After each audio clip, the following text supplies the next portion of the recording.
Bay to settle his family into. Back then, the neighborhood resembled the countryside. She remembers playing in the Hutchinson River Parkway as a child. She went to Columbus High School, where she met many lifelong friends. Two became so close they were referred to as Uncle Nick and Aunt Sally. She went to Bronx Community College and married Richard Valenti on September 6, 1953. They had 3 children, Joseph, Karen, and Richard, who were all raised in the house where she continues to reside to this day.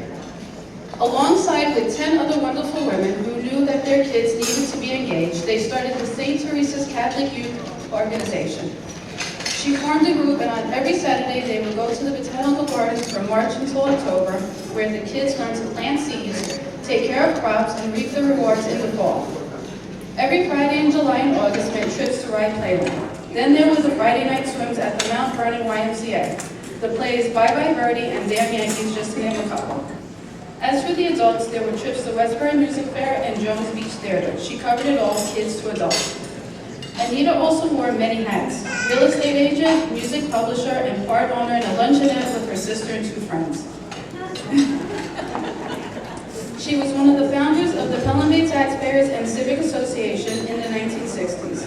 She helped to keep Pelham Bay as a beautiful place to live, with mom-and-pop small business stores, low-rise buildings, and parkland to try and keep the country atmosphere she remembered from her arrival into the neighborhood. In 2009, she saw the need to revitalize the association, which had been dormant for over a decade, in order to confront the same Full Avenue reversal, which had led to tremendous traffic congestion and emissions being spewed in the neighborhood. After mobilizing the neighborhood and attending many long meetings, the taxpayers eventually succeeded in having the street restored to its original direction in 2011. Beyond St. Paul, Anita committed herself towards improving the quality of life in Pelham Bay. She always said the squeaky wheel gets the most oil, and the lion's roar will get the most attention from elected officials and government agencies. Her roar was the Taxpayers' Weekly column in the Bronx Times Reporter, which she used to share information and insight on many issues affecting Pelham Bay.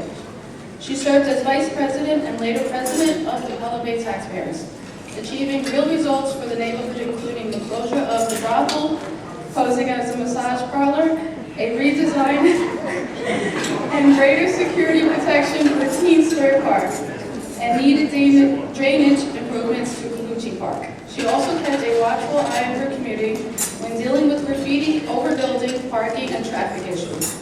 She was an active volunteer in Senator Klein's Court Watcher program, sitting in courtrooms to hear cases of repeat vandals who show a total disregard for our community.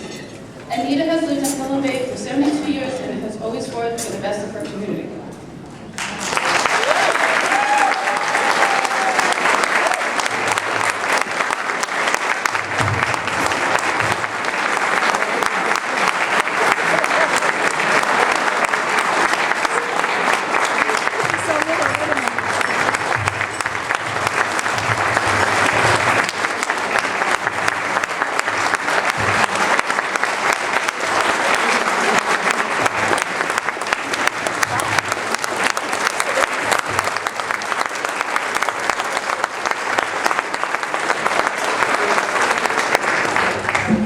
Thank you all, friends and family, all familiar faces, and that's all I'm going to say because I'm going to start crying.